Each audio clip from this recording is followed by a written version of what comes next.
So good morning, everyone. I've lost count what number this virtual career chat is. Maybe Angela can tell us, but we've done a lot. So this morning we're back to our ever popular site management virtual career chat with alliance partners Morgan Sindall and Willmott Dixon. So very excited to hear their journeys today. I'm not going to talk anymore. I'm just going to say sit back and enjoy, and I'll hand you over to the CEO, Angela. Over to you. Hi there, good morning everyone and welcome to our virtual career chat. I hope you are all safe and well and looking after one another. Now remember, we are always here to support you, so if you do want to pick up the phone, we care and you have our commitment, we will always answer and listen. Now, just as we have finished guising and eating the kids' treats, we have had an extra hour in bed this week. And now we celebrate Guy Fawkes Night. So I hope your bonfires and fireworks and sparklers are all ready and waiting for tomorrow. So please enjoy it and stay safe. Now, our chat this morning is to discuss site management. Now, as we all know, as the project managers are back in the office thinking about it, the site managers are on site building it. So this is an incredibly popular career choice and one where many roles exist. Our incredible speakers today are Daniel Sherlock from Morgan Sindall and Jonathan Owen from Willmott Dixon. So without further ado, we'll hand over to our first speaker, Daniel, and we'll switch our cameras off, Daniel. Thank you for the introduction. I'd like to say thank you for having me on this platform today to be able to talk about my experience and share it with you guys. Today I'll be talking about my transition from a parachute regiment into construction management. So hopefully at the end of this there's some benefit to you guys. So I'll be talking a little bit about where I started in the early days and what got me into construction. I'll touch on what I've done in the military and I'll talk about what I do on a day-to-day basis. And at the end we'll go through a Q&A and hopefully I can answer all your questions. So back in the early days, what first got me interested in construction was my granddad. He was a carpenter to trade, and from a very young age I would be watching him in his workshop, watching him working. I would go in, I would see him working away. I'd be picking up tools, asking questions, and that was my first kind of insight into construction from that young age. And during school, when I was thinking about what career I would like to do, carpentry and joinery was something that always stuck out as being something I'd enjoy doing. So after my standard grades and hires, I got an apprenticeship with a local company called Regiment Construction. So I'd done my 4 years with the company, going to college one day a week, and at the end of it I was a fully qualified tradesman. So I was a carpenter to trade. I enjoyed the job, I liked it. I stuck at it for a few years after being fully qualified. And then one day I just thought to myself, I've not got any commitments, I want another challenge. So I looked at joining the parachute regiment. I've always fancied joining the parachute regiment. So I thought, well, I've no kids or no ties, let's just go and do that. So I took the step to join the parachute regiment. After passing P company, my basic training, I was based down in Colchester where I started my military career. I got promoted fairly quick to Lance Corporal, and a few years after that I got promoted to Corporal. And after 6.5 years when I left the parachute regiment, I was up to the rank of Corporal and Section Commander. If I'm honest, I loved the military when I was in. I loved it. I loved going away on the kind of exercises, and I loved the day-to-day job. I loved the discipline, I loved the fitness, and I really did love my job. Part of the reason why I thought about leaving is when I met my wife Becky. We looked to have a family. We got our first house, and along came my daughter. And I just didn't want to be that dad that was constantly away missing birthdays or not being able to spend time with my family. So I looked at leaving the military.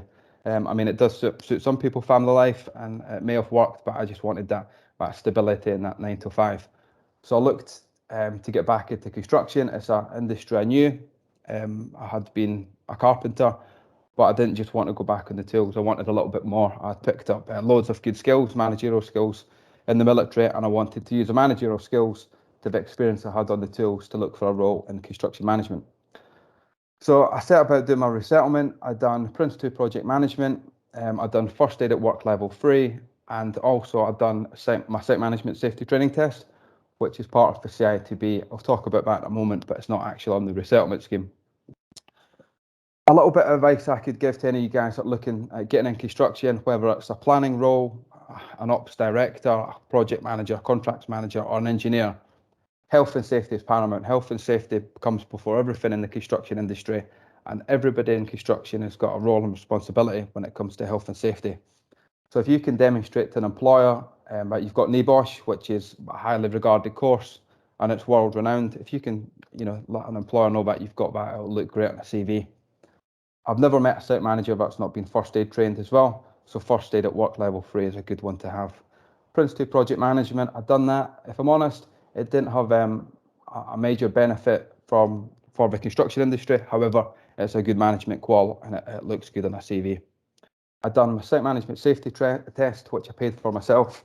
It was a 5-day course, and this site management safety training test, it's CITB who run it, and it's a requirement for all site managers to have. So if you started with a company, if you didn't have it, it's definitely a course that we would try and get you to do.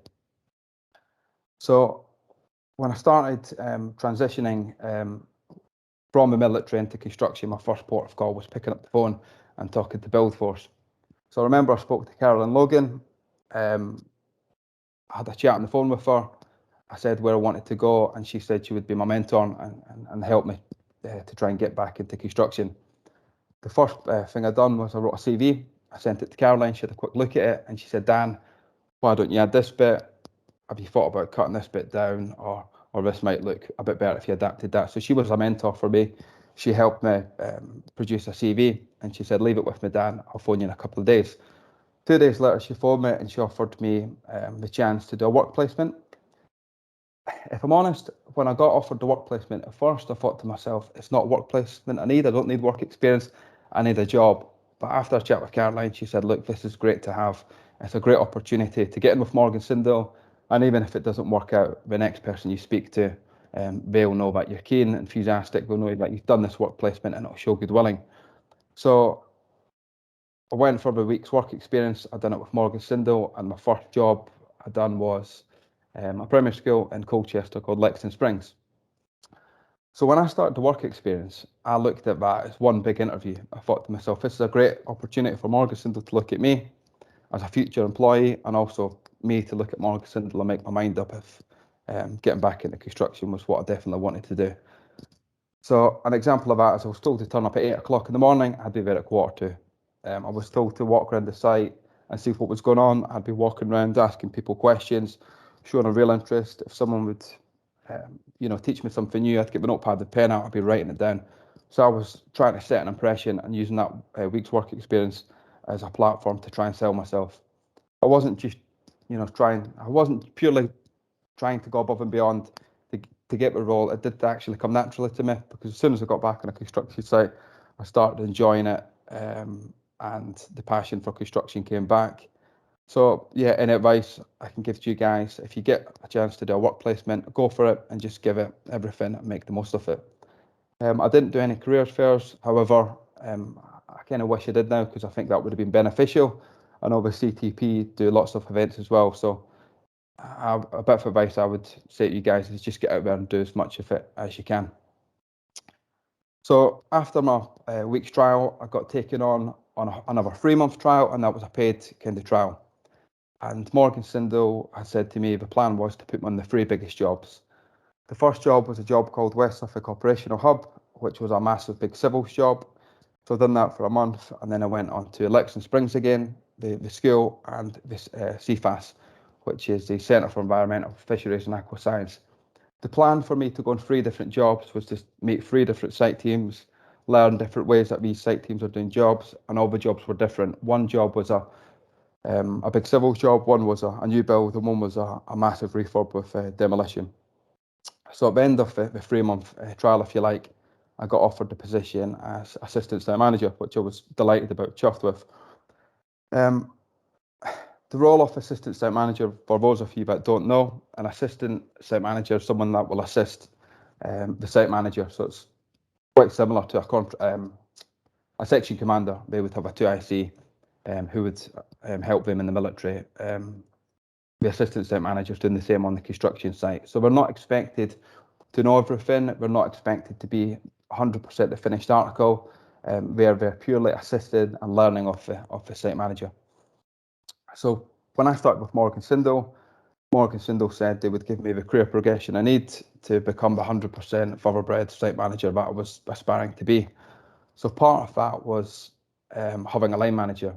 So again, like the military, when you're in the military, you have an SR, you sit down with your platoon commander and you talk about things like when you're ready to promote. Well, my line manager, I would have discussions and I would have objectives set with him. I would have appraisals with him, and we would talk about promotion, and I'd have objectives. So an example of an objective for an assistant site manager is everything on a project needs to be planned. So we've always got a start date and we've got a finish date. So an example is my project manager would say, Dan, I want a 6-week look ahead. So I would plan my next 6 weeks on site, and he would come up and he'd pick up my 6-week look ahead and say, well, you've got the electrician starting in 2 weeks. Have you thought about health and safety? Do they know all the details? Have they got all the materials? So he would be mentoring me and bringing me on and trying to teach me the role. He would be saying things like, an objective is you need to improve quality, Dan. So again, I would be going on site, I would be speaking to subcontractors, I would be looking for ways that I can improve quality on site. And at the end of it, one of my main objectives were I was given a package. It was a big M&E package that I had to manage myself. So again, that was my line manager trying to bring me on and take me to the next step. In construction, it's very measured on courses as well. So main contractors have to be able to prove competency for site managers. So there's a lot of courses that you get put on.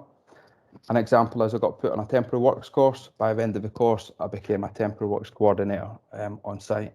I recently just done a scaffold inspection course. And again, you're doing these courses, the company will put you through it and you're learning as you go. So by the end of it, I was able to go around the site and inspect scaffolding. The business put me through an MVQ level 6 in construction management.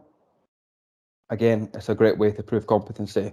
I've now got a black management card, so I can prove to clients I'm capable of doing the job.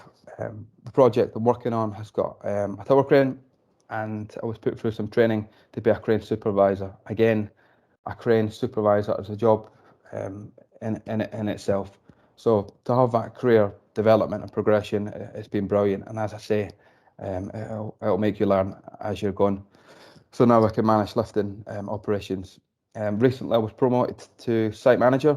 So in the last 3 years, I went from assistant to site manager, and now I've got the experience. I've contacted the CITB, the CIOB, and I'm looking to become a chartered construction manager.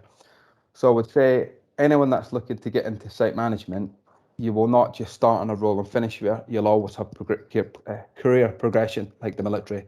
As I say, I started as an assistant.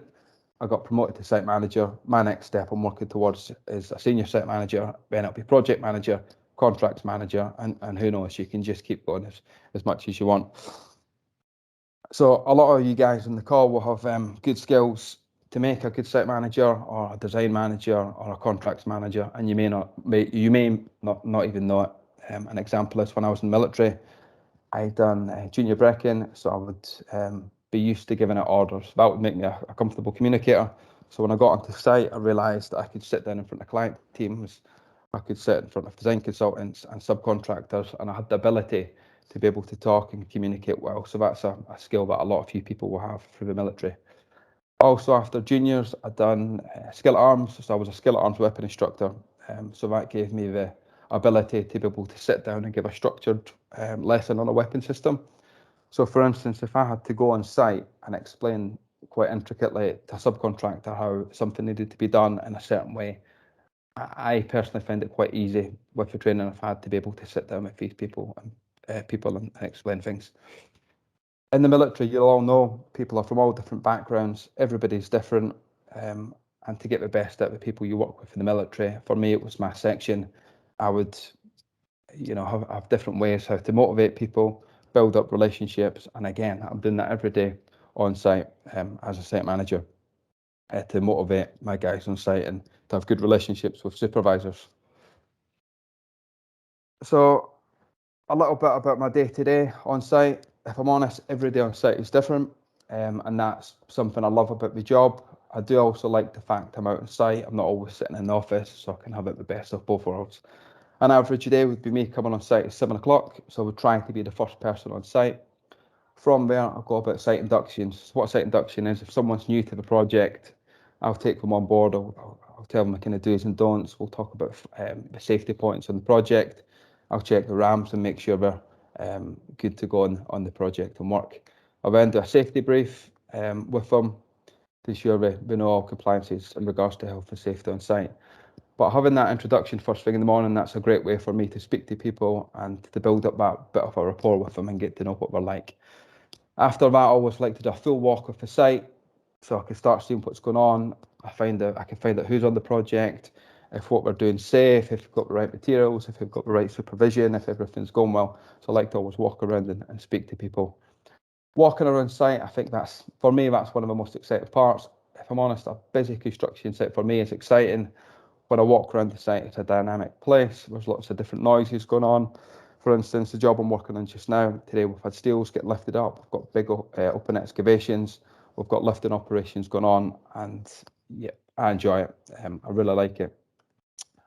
What I've found about my time in construction management is when I finish a project, I leave a legacy. So if you finish a primary school, at the end of it, kids are going to get the benefit out of that. You've got happy teachers. It's a success story. It changes people's lives, and it's nice to be able to leave that legacy behind. So that, for me, gives me a lot of job satisfaction, realising we've got a happy client and we've got an end user that can use what we've built to meet their needs. Right now, I'm currently working in Norwich Castle, which is a 900-year-old medieval castle in Norwich. So it's the first castle I've actually worked on. It's a Grade 1 listed building, and it sits on top of a scheduled monument. So for me, that's pretty exciting. It's the largest heritage project right now in the UK. So it's a one-off, and it's great to be part of that project. Every day we're finding new things in the ground. We're working with archaeologists, and it's an exciting project to be on.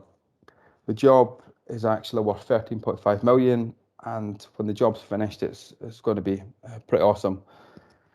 The castle itself it was built on 5 different floors. We're going to open all the floors up, so if we keep inside the castle, will become fully accessible. We'll have a medieval gallery. We'll have a battlement on the top of the castle where people will be able to go up and view Norwich. We'll be putting in a glass bridge, a glass atrium, and with the glass atrium, you'll be able to admire the facade of the building. So the things we're doing on this project, I love it. I think it's pretty great. Working in construction, you do get challenges like any other job role. However, you'll probably find if you get involved in construction, whether you're a design manager, an engineer, or a project manager, you'll probably have a team around you, because it takes a team to deliver a project, and no site manager is expected to know everything. No site manager just gets everything put out. I'm here to work with the team, and we'll work together and get things done. So an example of something that I may find difficult or maybe a challenge is, for instance, a skill shortage. You might be trying to get a subcontractor on site to work, and they might not have the labour to put the men and women on site. So what you might have to do is look at your programme. You might think to yourself, well, the partitions will meant to go up next week. I can't get on with that. Let's get the flooring first and pull the carpenters in early. So there's a way you can get around that problem.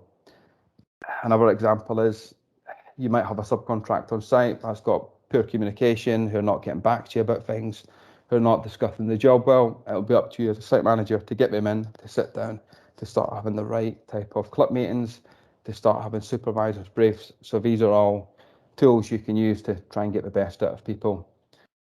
Again, you might be working on a project where you've got poor design and poor coordination. As a site manager, it'll be up to you to set up workshops where you can sit down with architects and talk about the job and try and resolve the issue. Again, these are all things I learned from an assistant, and now I can put into practice. So what makes a good site manager? I'd say being able to plan well would make a good site manager. That is something I've done in the military on a day-to-day basis. So again, it's just in the basics well. Being well organised, prepared, being able to take on responsibility, and being good at making decisions. this is things everybody in the military does on a day-to-day basis. I certainly did when I was a section commander. I was always taking on responsibility. I was making decisions. I was trying to be organised when, you know, I'd go on exercises and so on. So it's stuff we do all the time, and it comes naturally when you get into a construction management role. So if any of you guys are actually thinking about getting into construction, Morgan Sindall, we've got a good training scheme as well. So if you don't know what you want to do, Morgan Sindall will take you on, and the training scheme will do 6 months as a design manager, 6 months as a quantity surveyor, 6 months as a site manager as well. So we'll do a full rotation, and you'll look at all those different disciplines, and at the end of it, you know, you can make a choice of what you want to do. There's a lot of other companies that will offer similar schemes, so there is a lot of businesses out there who will specifically look to take on ex-military. Morgan Sindall are one of them, so please feel free to have a look. And if you guys want any advice after this, we've got a Q&A, but I'm happy to take any calls with you guys if you want to discuss anything further. I know it's been fairly quick. I've had 50 minutes to try and talk today, but I can give any of you more advice if you need it after. So yeah, that's me, Angela. Back to you. Thank you, Dan. Fantastic. Thank you very much. If I could ask Jonathan if he could join us. Yeah, superb. Right, hello everyone. My name's John Owen. By way of introduction then, I'm a former Royal Marine. I spent 16 years in the Royal Marines. Prior to joining the Marines, I was a bricklayer. Bricklayer general builder, so I did bricklaying, plastering, rendering, first fix carpentry, etc. My time in the Royal Marines was cut short. I was injured. I was medically discharged in 2015. So during my resettlement, while I was rehabilitating, I did various courses. If I'm honest with you, I didn't know what I wanted to do.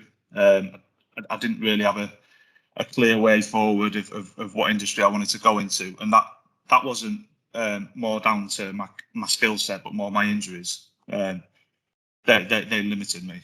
It was always my plan when I was in the Corps to complete my 22 years and then go around, you know, building extensions. If I'm honest, self-employed general builder. So during my rehabilitation and my resettlement, I did NEBOSH, General Cert, Fire, Construction and Environmental. I did my SMSTS. What else? Yeah, and I did First Aid at Work. And now, you know, I had a lot of help from the Royal Marines charity on CV writing, which is a huge element of progressing from the military. It's your CV. You know, your CV sells who you are and what you bring to the party. And I'll come on to that in more depth shortly. Now, I bounced around a few jobs, if I'm honest. I really did struggle. I found the whole process quite stressful. You know, I had at the time I had 4 kids, so I had a fire team. That's up to 5 now, but that's a different story. You know, and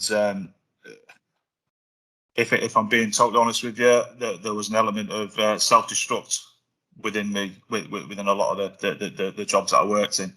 They were all construction based. I worked in utilities. I worked for another tier 1 contractor. I worked as a setting out engineer, and then I found myself sat at home twiddling my thumbs at the end of another job, you know, and I got a call from the Royal Marines charity, and they asked me if I wanted to go to a Willmott Dixon site down the road and do a work placement for 2 weeks. It was. So I went down there.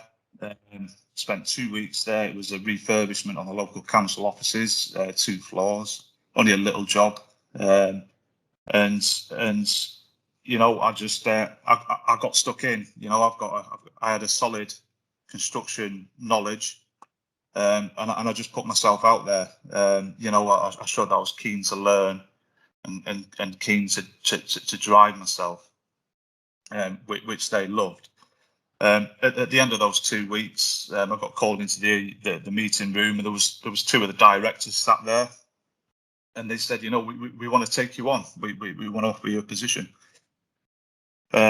which got taken on a temporary contract, 6-month contract, as an assistant build manager, as they call them within Willmott Dixon, which is basically an assistant site manager.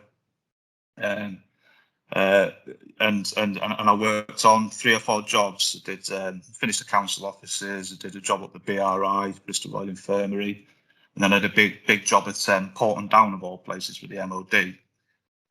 Off the back of that, I got promoted to build manager, which is site manager. I've built, you know, various schools, etc. since then, and now I'm in the position of senior build manager, which is like a senior site manager, but I'm also fulfilling the role of a project manager on the project I'm on currently, which is a £15 million scheme in Bridgewater, building a cinema and a bowling alley, which is interesting. So the cinema, definitely interesting. So once I got into Willmott Dixon, I used some of my learning credits, and I put myself through my MVQ6 in construction management. And as Dan alluded to, you know, as a main contractor, they put you through all the courses, scaffold inspection, safety net inspection. You know, every 5 years they put you through your SMSTS. So it's all about keeping current and competent. So my day to day at the moment, then, you know, I've got a team who work under me. I've got a site manager, and I've got an assistant site manager. We come in the morning. We have a chat between us, have it over a coffee, and then we go down and do the morning meeting with the supply chain, with all their supervisors, and that's key. We've got a busy site. We've got multiple cranes on site. We've got, you know, big earthworks. You know, we've got precast sections being lifted in, steel frame being built, and 2 different buildings. So coordination is absolutely key. For safety, which is fundamental. Construction is extremely dangerous, and you know, frankly, if you flaunt the rules, if you don't take safety seriously, someone could really get hurt, and in the worst case scenario, killed. So that's fundamental. I then put my gear on and I go for a walk, and I walk the whole site, and I make sure that everyone's where they need to be, everyone's doing everything they need to do, everyone's got the correct permits, and everyone's working safely. And then, as I said, I'm fulfilling the role of a project manager at the moment. So I have a lot of meetings.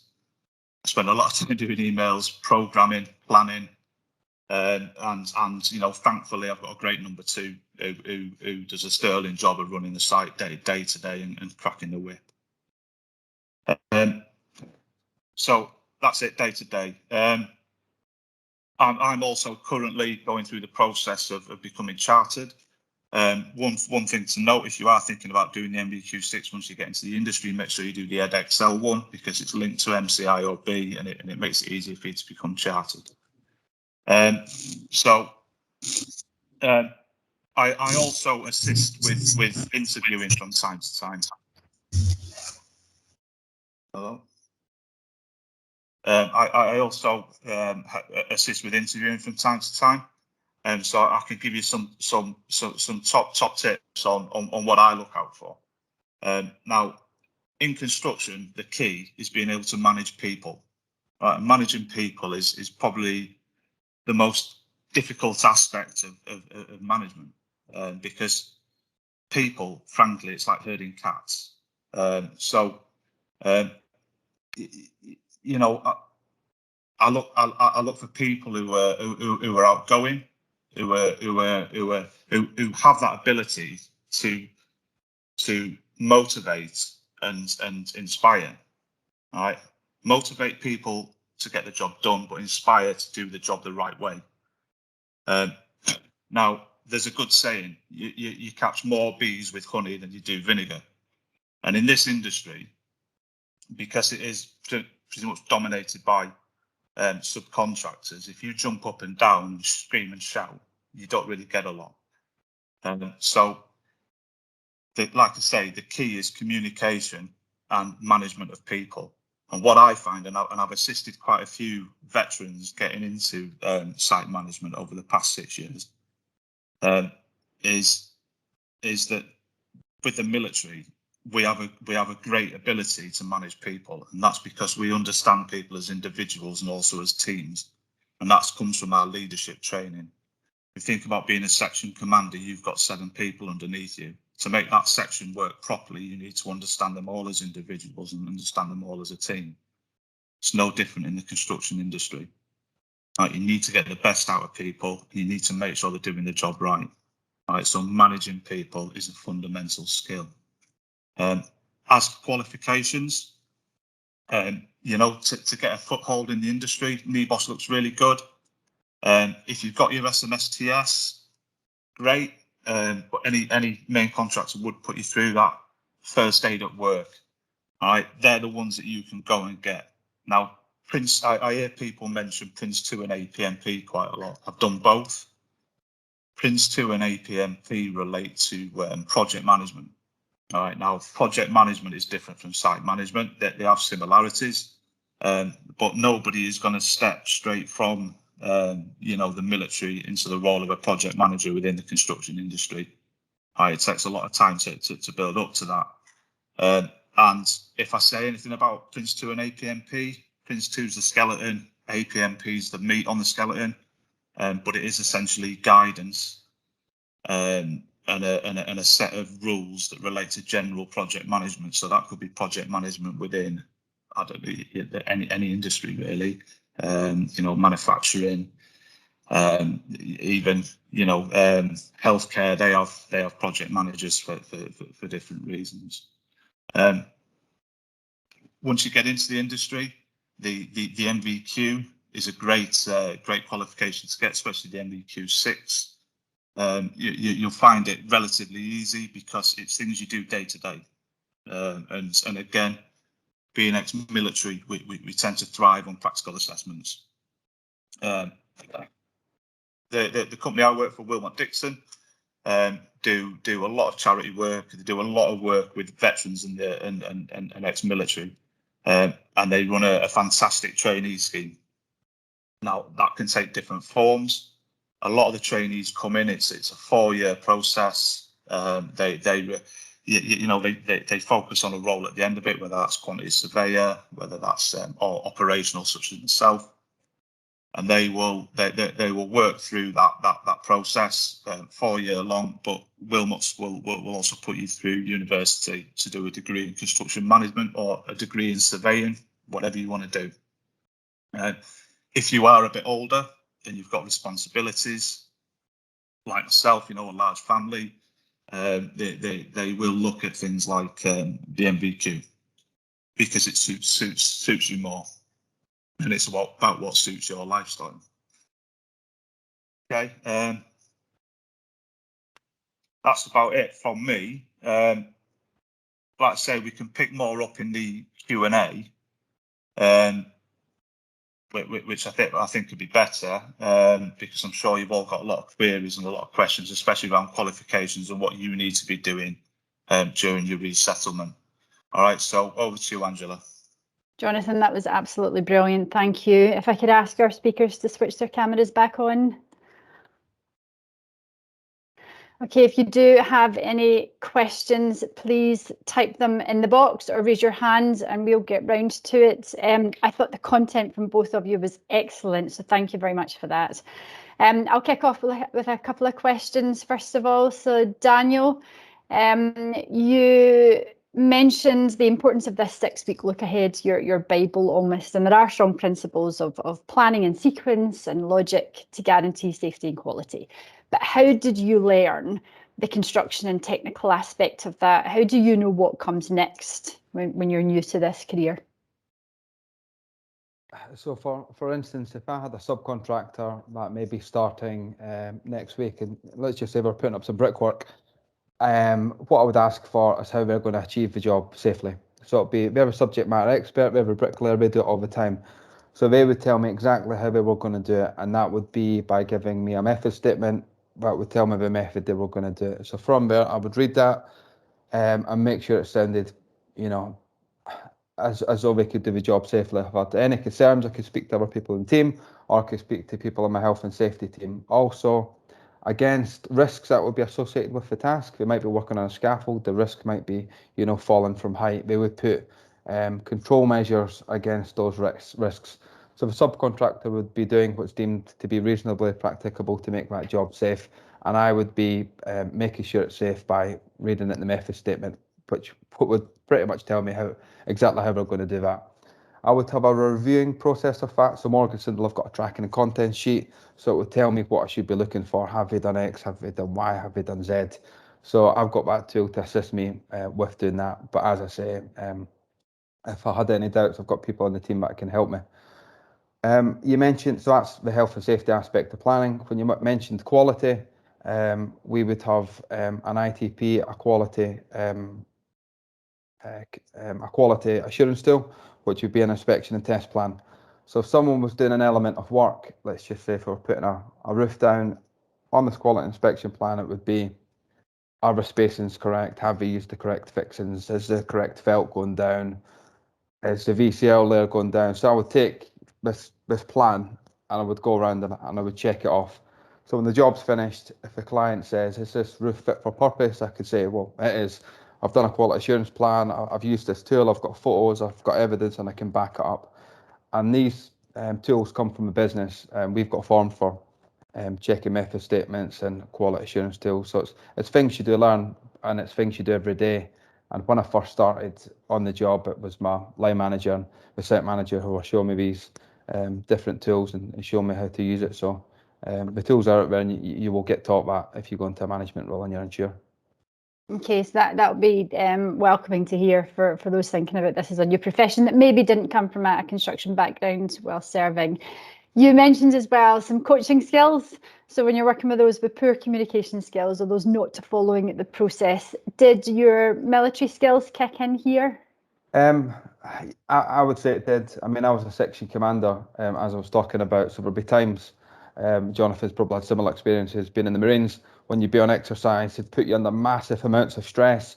You might be sleep deprived, you might have no food, you might have water, and you're really getting tested to your limits. So you get that mental robustness from being in the military. So when you're on a construction site and something goes a little bit wrong, you might notice people around you are starting to flap and lose that a little bit, if you like. From being in the military, you're able to almost keep a cool head. You can step back, you can take that little condor moment and think about what you're doing because you've had all that training. And to a lot of people in the construction industry, if something small goes wrong, they think their whole world's going to end. It's really not the case.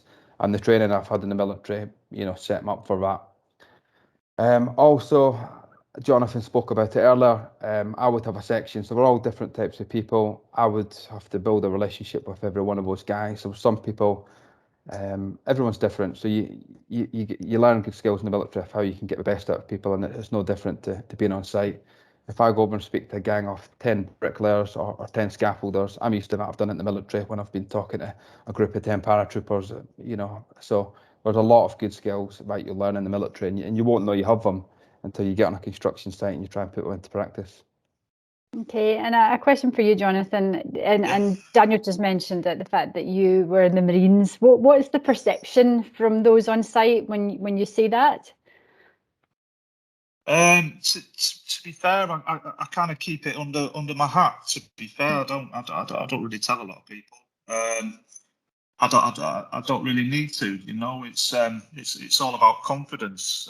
Just going back to your last question to Daniel. You know, it was that I saw it last year. Well, at the start of COVID. Yeah.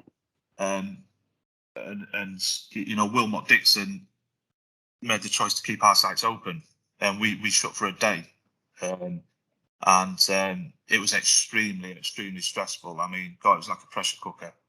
And there was myself on one site, and down the road there was another ex-serviceman on another site. And I've got to be honest with you, a lot of the other managers were falling by the wayside. And what was noted, and it was mentioned to me by one of my directors, that the ex-military lads stepped up. We dealt with the pressure and we pushed forward. You know, and we kept the jobs running. In our side of the industry, it's not like housing. We have clients, we have customers, and they, you know, if we shut the site, we go behind programme. If it's not within the contract, they're saying why, you know, and some of them can be ruthless, and they will hit you with LEs, as they call it, which is basically fines if you're late, you know, and we had to keep the sites running, and it was extremely stressful. And just on that, you said at the start that you'd had a couple of roles. What made this one different? Because you have settled brilliantly into Willmott Dixon and into this particular role. Why was this one different? It was the company, to be honest with you, Willmott Dixon. But the last main contractor I worked for, tier one contractor, and I won't mention any names. There was a bully boy culture, and I didn't like it, to be honest with you. You know, I've been a subby, and I've been subby bashed as well. You know, I mean, my whole family were builders. My dad was a builder. You know, and I've got memories of being a child, seeing my mum in tears, seeing my dad hitting the wall because he's been done for X amount of £1,000 by a main contractor, and I don't like it. And I like Willmott because they look after the supply chain to an extent, but don't get me wrong, they don't let them take the piss. Excuse my French, but you know, they look after them, and they look after the staff, and they're all about career progression. They're all about helping you and helping your family. I mean, I've been through some tough times when I was with Willmott. My wife had cancer, and you know, when she was really ill with the chemo, they let me have time off. They let me work from home. They basically said to me, "Do what you need to do." I didn't go on to half pay or anything like that. They looked after me, so they're a really nice company to work for, basically. And your wife's better now? Yeah, she's all right. Yeah, well, we all send our love. Yeah. Good. Yeah. Okay, I hope you're spoiling her. So a couple of questions have come in. I think we've answered a few of them. One was from Jonathan Williams, looking for further development. Will an MBA add value in this industry?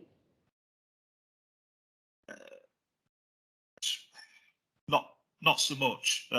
It would eventually, but you know, when you come in at entry level as an assistant, it's about putting yourself out there and showing that you're competent, showing that you want to learn, and showing that you want to progress. You know, and if you show that you're learning and you're progressing in your day to day, you will learn more on site in a month than you would in 6 months at a college or at a university reading books. You know, I'm not saying there's anything wrong with reading books, but it you know, construction's one of those industries, and what makes a good site manager and a good project manager eventually, because it's all career development, is understanding how A connects to B, and then how A and B get C out the ground, and then you put D on top of it to get you weather tight. You know, and to understand all those different elements. And do you agree with that, Daniel? Yeah, I agree with it. I mean, most of the learning you will learn on site.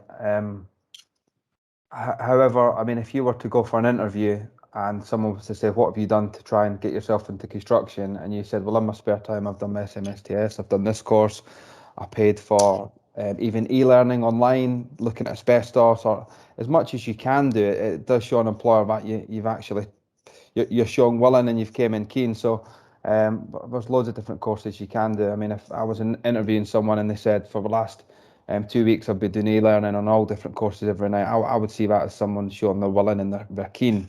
But as Jonathan says, when you actually get your foot in the door and you get in with a company, that's when the real learning will start.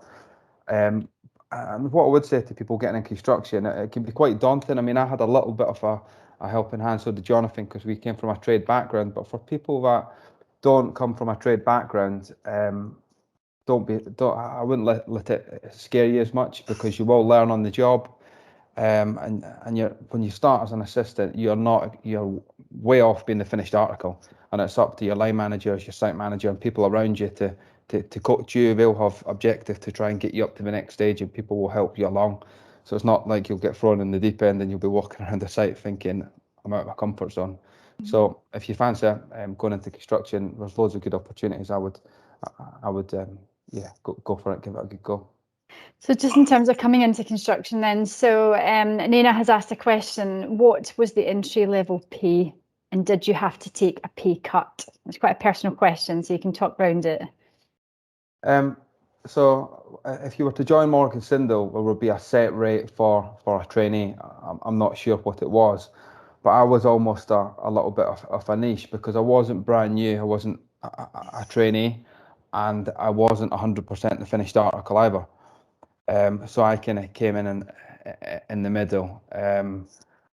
So I wasn't on a trainee salary to start with, but I mean, all different companies will look at your circumstances as well. If you came in and you were quite young and you were 19, 20, and they were going to put you through a degree and you still stayed at home and you didn't have a lot of commitments, they might sit and give you a salary that's fair. If you were someone like Jonathan that came in and you had a family and you had commitments, a business might look at that and support you in a different way. So all different companies will look at your personal circumstances, and you've got to remember a lot of tier 1 main contractors will put you through a degree as well, so and pay for a degree.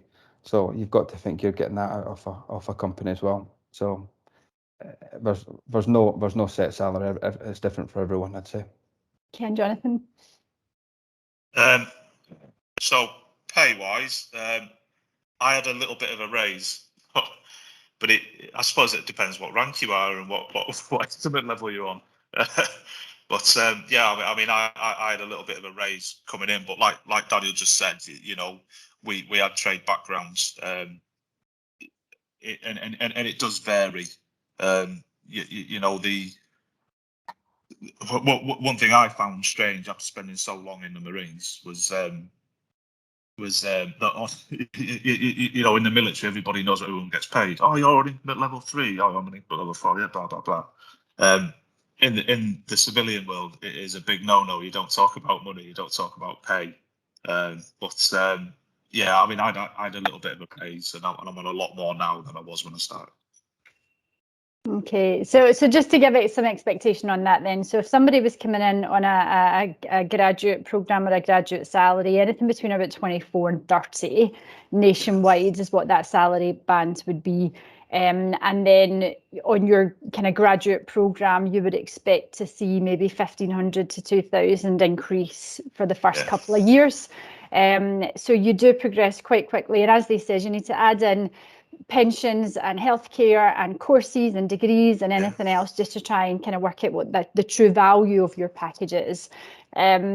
But as the candidates came from a trade background, then they were probably coming in more on the 30s, if not a little bit higher. So companies are quite good at assessing just what your value and contribution is going to be for your role. So you'll be coming in on a rank or a grade, and that will have a salary band, and all that's shared with you during the interview stage. So if it's just not for you, and you're having to take a cut, you take a view at that point. So there's a great deal of more transparency. It's not that they wheel you into the ends, make you fall in love with them as an employer, and then shaft you the salary discussions. It's not like it shouldn't be like that. So and Belforce are there to make sure it's not. Okay, another question from Darren Harding. How long and far should you be expected to travel on a daily basis to get to site? It varies. I've done jobs where I was 4 miles from my house, and I've done jobs where I was 100 plus miles from my house. What I found is if jobs that are further away, you end up what they quite eloquently call digging it, which is staying in an hotel, basically. And the company will pay for that? Yes, they do, yeah. Well, the company I work for, they pay for the hotel, and you get £30 a night to spend on food and drink, so it's not that bad, actually. Daniel? Yeah, I mean, with Morgan Sindall, we won't get asked to stay overnight, or I've not heard of it. The most I have travelled was 50 miles, but I had to sit down and have a conversation with my ops director. He asked me if I was comfortable travelling that, as I was almost right on the limit of being a little bit too far away from home. So yeah, 50 miles was the furthest I've worked, but the job I'm on just now, I'm going to be on that project for the next year and a half to 2 years, and I'm 12 miles up the road, so it's perfect for me. And what I would say, we're talking about salaries and packages, in the construction industry, most site managers or design managers or planners will have, construction is big on having a company car scheme as well. So it's very uncommon for anyone in a management role not to potentially have a company car or get a company car salary. In the military, you're shelling out a lot for fuel if you live quite far away. In construction, it's quite common to have benefits where you would have a company car. I know Morgan Sindall have got a policy for trainees. We've got a good company car scheme, so all our trainees have got company cars. Okay, and sometimes when you've got a really good boss, it can make the difference, because I've been on projects where I think they had about 8 site managers and they had a rota. So every day somebody was able to leave at 3 o'clock so they could get home to pick their kids up. And just little things like that, it can make all the difference as well. And they'll share Saturday working if the site's going to be open, and or late night working if people need to stay late. So it's just a really good team ethic. Yeah. Yeah, definitely. Yeah. Okay. So a fantastic question from Matt. So what are the negative aspects of your job and the industry, and what do you find most challenging? Anything to you? Yeah, I think the biggest aspect, and I don't know if you're aware, but mental health is a big issue within the construction industry. The stress levels can be extremely high, especially if you're on a difficult job. If things start going wrong, things are quite difficult at the moment. You know, the cost of steel's got up £270 a ton. We can't do the big concrete pours we used to do because we can't get the concrete. Timbers, you know, so and the stress it can create, not just as a project manager, but as a site manager, you know, it can sometimes for some be a bit overwhelming, you know, like I mentioned about the COVID, a lot of managers have fallen by the wayside, going off sick, the stress. So the stress levels can be high, and if you're on a difficult job and you're behind, you do have to put some hours in sometimes, a lot of hours. Okay, and Daniel? Yeah, I mean, being a site manager can have aspects of a job, but that can be quite stressful. But then again, it's like any job. You're trying to do something to a high standard and make it work, and things sometimes go wrong, and you've just got to improvise, adapt, overcome, and just get it done. So yeah, sometimes you can have long hours. But you know, if you've got a good team around you, like you mentioned, you know, having the half days and trying to keep the morale up and stuff like that, you can make the most out of a job, and make it a nice environment to work in. When I first started, I found it hard to sometimes switch off. I'd be driving home thinking about the job, and you'd be looking at emails, and after a while, you've just got to get that discipline. When you go home, you've got to think, I work to live, I don't live to work, and you've got to just put the phone down and get used to it. So you'll find your balance when you start working and find out what works for you with stress. Okay, so if for those that are watching that are interested in a career in site management, obviously get the CV in, we'll help and support with that. So they get to the all-important, and we'll come back to the CV in a sec, but we get to the all-important interview stage.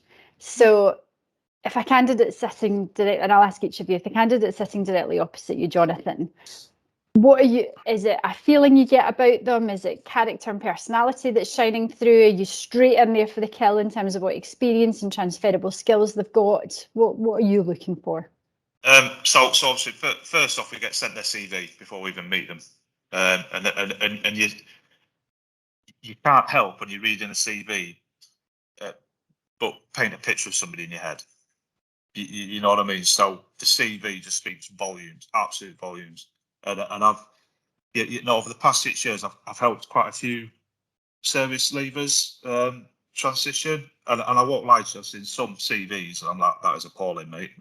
You know, but I've sat down and gone through what they need to do, to improve that. you know, I have been in positions before where I've read a CV and I'm sat there thinking, I don't even know why we're interviewing this person, and then they come in, sit down, and it's a completely different kettle of fish. You know, they're very, very outgoing, easygoing, you know, confident, the kind of person that you know you could bring on and develop. So for me, you know, the first thing I'm going to do in an interview is tell me about yourself, and it's from that initial question and what they come back with, really sets the tone and sets the scene for me for the rest of the interview. That's important. So just it's the character almost that you're drawn to straight away. Yeah. I mean, I've met people who have got more qualifications than you can shake a stick at, but they weren't the right person to be a site manager, essentially, or an assistant site manager. You know, they weren't confident. They weren't able to go up to like Daniel said, up to a group of 10 brickies and say, you know, come on lads, you're dropping ties everywhere. Or why are you taking the brick guards off the scaffold? You shouldn't be doing that. You know, things like that. You know, but he very qualified, but as a person, not right for the role. Okay, and Daniel? I think a CV is massively important.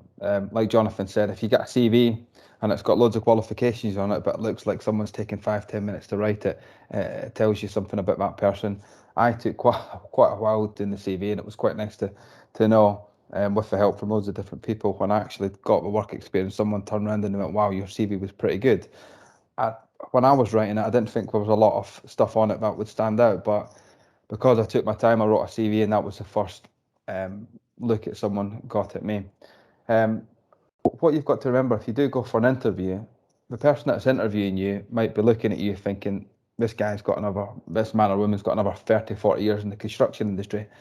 So they might not necessarily think, what have they got career-wise, qualification-wise, because they'll have a plan to put you in all sorts of training. As soon as you get your foot in the door, they'll be thinking to themselves, for the next 6 months to a year, I'm going to put you in all sorts of different training courses. So they're looking at someone that can sit down and say, I want to go in construction because X, Y, and Z.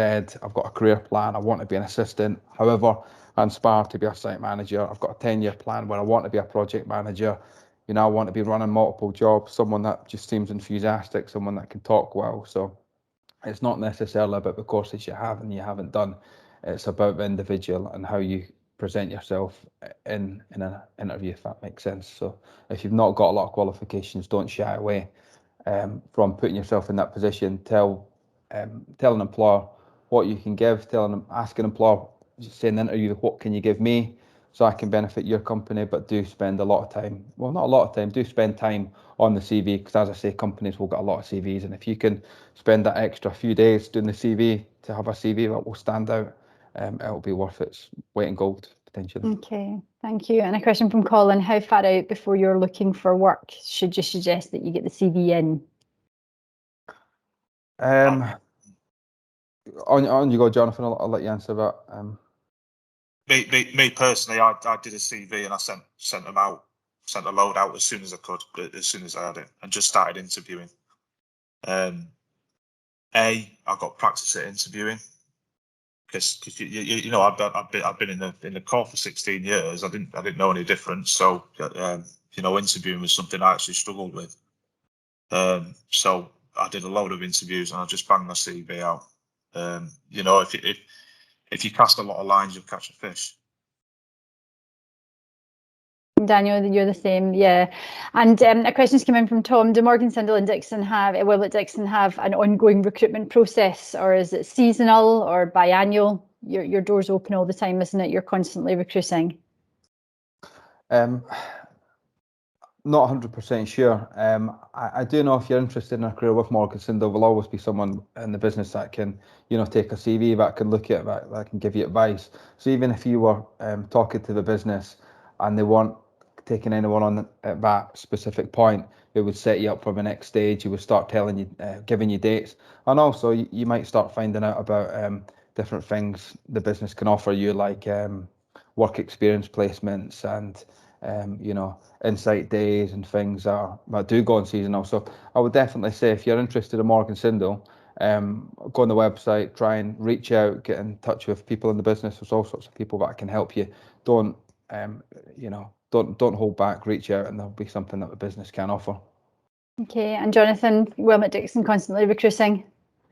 So they recruit when they need to, but the trainee scheme is there's twice a year applications for the trainee scheme. All the information on the trainee scheme is available on the website. But for roles, for example, if they're recruiting direct for an assistant site manager or a PM or an ops manager or something like that, they recruit when they require. Okay, fantastic. Well, listen, we have two of the loveliest site managers we have interviewed this morning. They are doing incredibly well in their career, and they are fantastic ambassadors for industry and for their organisations. So we thank you so much for joining us this morning. Again, lots of love, Jonathan, to your wife and your family as well, and to yours, Daniel. I'll pass back to Caroline, but thank you again. Yeah, thank you. I'd just like to echo that thanks, guys. It was an excellent session and a really personal account of your journey and life on the other side, you know, the pros and the cons. So thank you for that. Thank you for being so honest. So our next virtual career chat is in 2 weeks' time, 18th of November, with two of our very own candidates placed by Billforce, talking about the role of a quantity surveyor with ISG and HS2 JV align. And I'm going to keep saying it every week, I'm building up a team of 5 runners for the Bath half marathon on the I think it's 13th of March or 15th of March, 13th I think, and we're running to raise mental health awareness and suicide awareness and fundraising for that part of the Billforce programme. So please do let me know if you want to join me. I'm only currently on about 6 miles at the moment, maybe 5, so I've got a long way to go. Done it many years ago, so it'd be great to have some other runners to join me. So thank you. It's a sunny day today. I'm not even sure you can really see me, but that's not such a bad thing. So have a lovely day all, and yeah, please do get in touch for any support you need, work placements, mentoring. We can do that all for you. Thank you all. Goodbye. Thank you very much. Thank you, everyone. Thank you. Bye-bye. Bye. Thank you.